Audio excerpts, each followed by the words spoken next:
اور اس شخص سے بڑھ کر بات کا اچھا کون ہو سکتا ہے جو اللہ کی طرف بلائے اور عمل نیک کرے اور کہے کہ میں مسلمان ہوں؟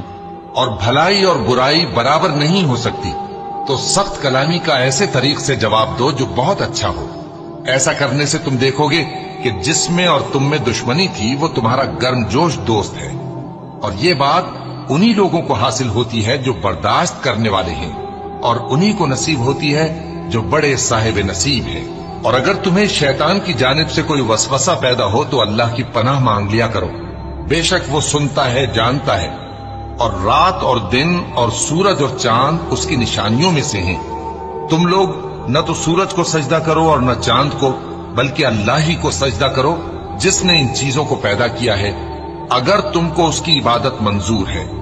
پھر اگر یہ لوگ سرکشی کریں تو اللہ بھی ان سے بے نیاز ہے، کیونکہ جو فرشتے تمہارے پروردگار کے پاس ہیں وہ رات دن اس کی تسبیح کرتے رہتے ہیں اور کبھی تھکتے ہی نہیں۔